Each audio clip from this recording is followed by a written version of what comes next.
ആഗോള കത്തോലിക്ക സഭയിലെ രണ്ടാമത്തെ വലിയ സഭയായ സീറോ മലബാർ സഭയുടെ സിനഡ് എടുക്കുന്ന തീരുമാനങ്ങൾ സഭയിലെ മെത്രാന്മാരിലെ ഒരു വിഭാഗം പൊളിക്കുന്നതാണ് സഭയിലെ ഇപ്പോഴത്തെ കീഴ്വഴക്കം.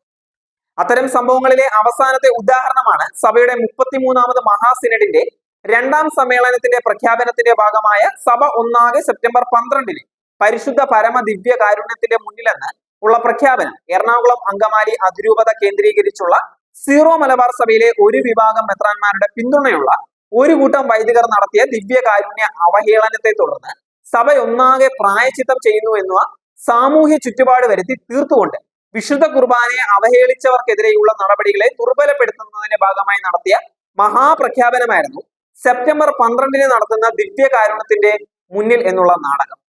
സീറോ മലബാർ സഭയുടെ സിനഡിന് ശേഷം നടത്തിയ സിനഡാനന്തര സർക്കുലറെ എങ്ങനെയാകണമെന്ന് മുൻകൂട്ടി കണ്ടുകൊണ്ട് സഭയിലെ പ്രസിദ്ധീകരണങ്ങളിലെ ഏറെ പഴക്കമുള്ള പ്രസിദ്ധീകരണമായ കർമ്മല കുസുമം മാസികയുടെ എഡിറ്റോറിയലിനെ തുടർന്നാണ് പരിശുദ്ധ പരമ ദിവ്യകാരുണ്യ ആരാധന എന്ന പ്രാർത്ഥനാപൂർണമായ സഭയിലെ 35 രൂപതകളും നാട്ടുരാജ്യങ്ങളായി പരസ്പരം കലഹിച്ചു നിൽക്കുന്ന സാഹചര്യത്തിലെ പ്രഖ്യാപനം നടത്തിയത് എന്ന് ഈ നൂറ്റാണ്ടിലെ തന്നെ വലിയ തമാശയാണ്. പൗരസ്ത്യ സഭയിൽ പരിശുദ്ധ പരമ ദിവ്യകാരുണ്യ ആരാധന ഉണ്ടോ എന്നുള്ള തലത്തിൽ പൂർണ്ണമായ ധാരണ എത്താത്ത സഭയിലാണ് നെറ്റിയിലെ കുരിശടയാളത്തിൽ പോലും യോജിക്കാത്ത സഭ ഒരിക്കലും നടക്കാത്ത മഹാപ്രഖ്യാപനം നടത്തപ്പെട്ടത്. എന്തായാലും സീറോ മലബാർ സഭയുടെ 35 രൂപതകളും തള്ളിയ ഒരു പ്രഖ്യാപനമായി പോയി. സഭയൊന്നാകെ ദിവ്യകാരുണ്യത്തിന്റെ മുന്നിൽ എന്നുള്ള പ്രഖ്യാപനം. പ്രവേശക കൂദാശകളുടെ ഏകീകരണം തുടങ്ങി സഭയുടെ യാമ പ്രാർത്ഥനകളുടെ പ്രസക്തിയെ സംബന്ധിച്ചും ഏറ്റവും അവസാനം സഭയിലെ ഏകീകൃത വിശുദ്ധ കുർബാനയെ സംബന്ധിച്ചും നടത്തിയ പ്രഖ്യാപനങ്ങൾക്ക് ശേഷം സഭയൊന്നാകെ നടത്തിയ അവസാനത്തെ പ്രഖ്യാപനമായ പരിശുദ്ധ പരമ ദിവ്യകാരുണ്യത്തിന് മുന്നിലെ തിരുമണിക്കൂർ പ്രഖ്യാപനവും പൊളിഞ്ഞിരിക്കുകയാണ്. പരിശുദ്ധ പരമ ദിവ്യകാരുണ്യത്തെ തോളിൽ വഹിച്ചുകൊണ്ട് ഘോഷയാത്ര നടത്തുവാൻ പ്രഖ്യാപിച്ചിരുന്നുവെങ്കിൽ ഒരുപക്ഷെ വൈദിക വേഷധാരികൾ അതിന് തുനിഞ്ഞിറങ്ങി. കാരണം അതിന്റെ പേരിൽ 4 തുട്ടുപിരിക്കാമല്ലോ. എറണാകുളത്ത് നടത്തിയ ദിവ്യകാരുണ്യ അവഹേളനത്തിൽ കരയുന്ന ഈശോയുടെ രൂപം ഇനി ഏതെങ്കിലും പോസ്റ്റിയിൽ വരച്ചു വെച്ചാൽ മാത്രമേ ഇനി വലിയ പ്രഖ്യാപനങ്ങൾ സഭയിൽ ഉണ്ടാവുകയുള്ളൂ. അപ്പോൾ കരയുന്ന ഈശോ ഒരു അത്ഭുതമായി മാറുകയും ചെയ്യും. പക്ഷെ ഈശോ മലബാർ സഭയെ നോക്കി ഊറിച്ചിരിക്കുകയാണ്. സഭയ്ക്കുള്ളിൽ മാർപ്പാമ്പ്ലാനി നിയന്ത്രിക്കുന്ന സഭാലേബലിലെ ചില മാധ്യമങ്ങൾ സീറോ മലബാർ സഭയുടെ പ്രഖ്യാപനത്തെ തമസ്കരിച്ചത് കൂട്ടി വായിക്കേണ്ടതുണ്ട്.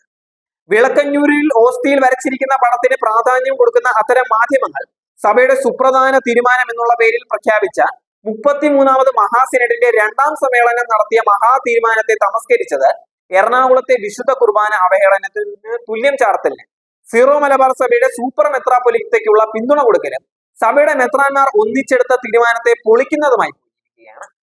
സീറോ മലബാർ സഭയുടെ വിവിധ രൂപതകളുടെ സാമൂഹ്യ മാധ്യമ ഇടങ്ങളും സെപ്റ്റംബർ 12-ന്റെ മഹാപ്രഖ്യാപനത്തെ തമസ്കരിച്ചതും ശ്രദ്ധേയം തന്നെയാണ്. സഭയുടെ വിവിധ രൂപതകളിൽ മാധ്യമ വിഭാഗത്തിന്റെ തലപ്പത്തിരിക്കുന്ന ആളുകൾ, വൈദികർ പലരും സഭയിലെ കണ്ണൂർക്കാരൻ കോക്കസിന്റെ ഭാഗമാണ് എന്നുള്ളത് ഒരിക്കൽ കൂടി തെളിയിക്കപ്പെടുകയാണ്. മെത്രാന്മാർ പോലും ആ കോക്കസിന്റെ ഭാഗമായി തീർന്നു കഴിഞ്ഞപ്പോൾ വിശ്വാസികളെ കബളിപ്പിക്കാൻ എന്തിന് പരിശുദ്ധ പരമ ദിവ്യകാരുണ്യത്തിന്റെ മുന്നിലെ 1 മണിക്കൂർ പ്രഖ്യാപനം പോലെ വേഷക്കെട്ടലുകൾ നടത്തുന്നു.